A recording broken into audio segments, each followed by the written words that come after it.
Feinerman, and this is your Fast Money Trade School. Feel like you're getting lost at sea in the stock market? One tip to find your way: follow the whales, Wall Street's most powerful investors. These heavy hitters have to disclose their biggest holdings. Just check out a 13F form filed quarterly to see what Buffett or Icahn have been buying. But before you dive in head first, remember, even whales can get beached. Class dismissed.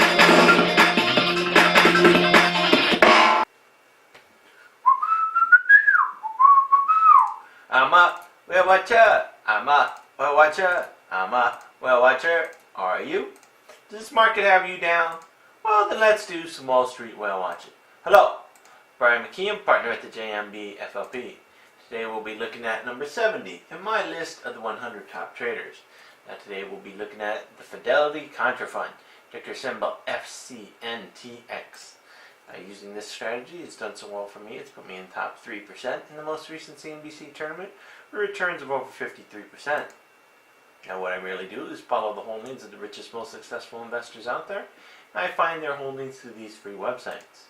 Then get an average analyst ranking through these free sites as well. Now again, I'd like to remind you all analyst recommendations are as of October 16, 2009.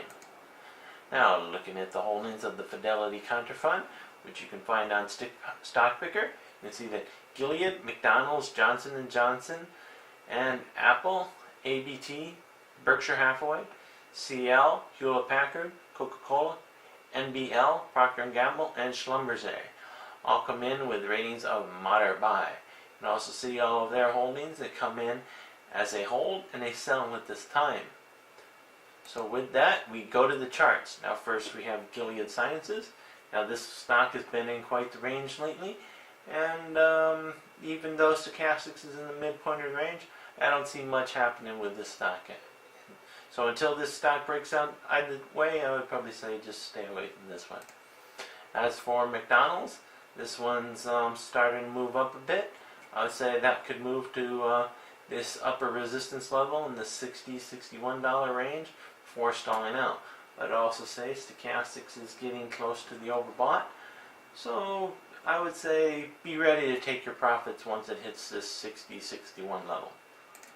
As for Johnson & Johnson, this too has been quite flat for the last 3 months or so, but we could possibly see that as some consolidating now that stochastics is moving a bit lower.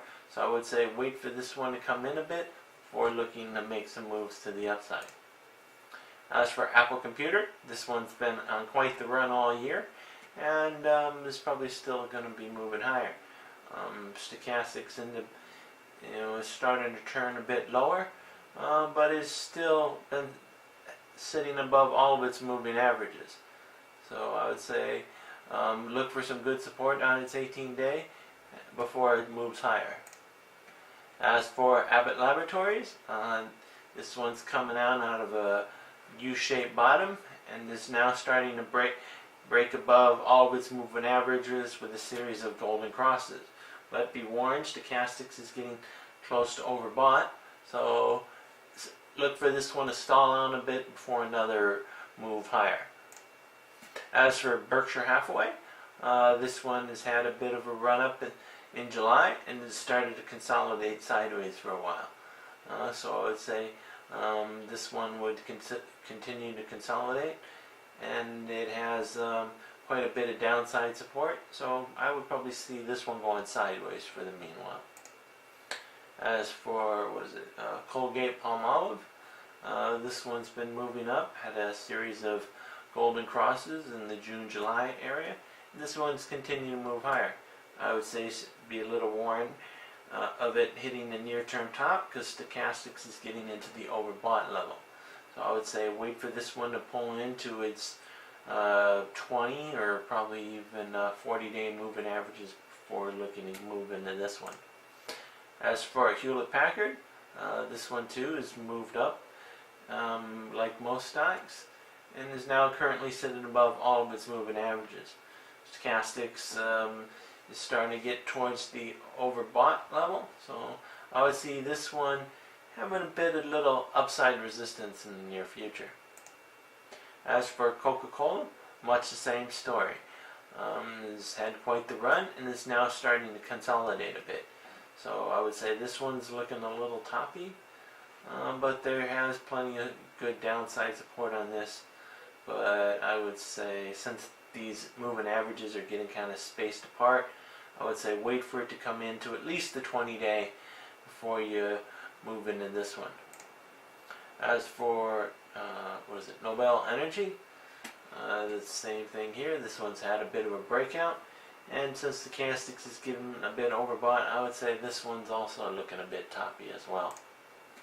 As for Procter & Gamble, this one looks a little better. You can see that it currently sits above all of its moving averages, and you're about to get a golden cross pretty much on all the moving averages.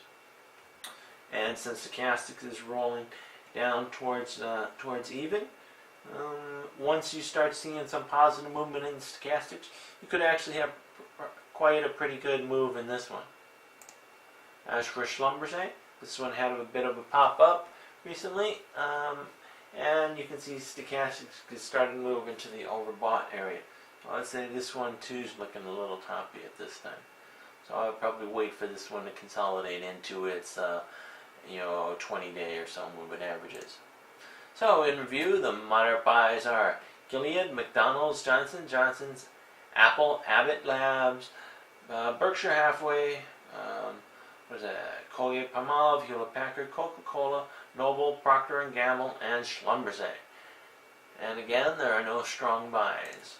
Again, I'd like to remind you, all analyst recommendations are as of October 16, 2009.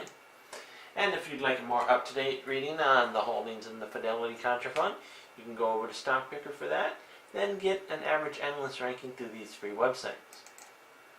So, again, I am not a licensed investment advisor, and the investments I am showing you today are what I'm doing for my friends and family's accounts. And I am not affiliated with any of the websites used to determine these rankings. Also, I currently own shares of Apple, Berkshire Hathaway, and Wells Fargo. So again, this is Brian McKeon from the JMB FLP saying thank you and see you next time. I'm a Whale Watcher.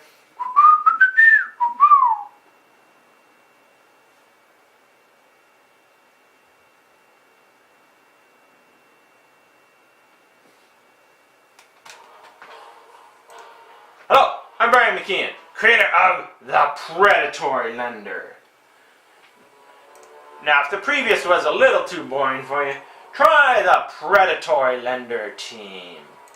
Join them as they go on their intergalactic adventures, trying to hunt down the next great investment opportunity for you.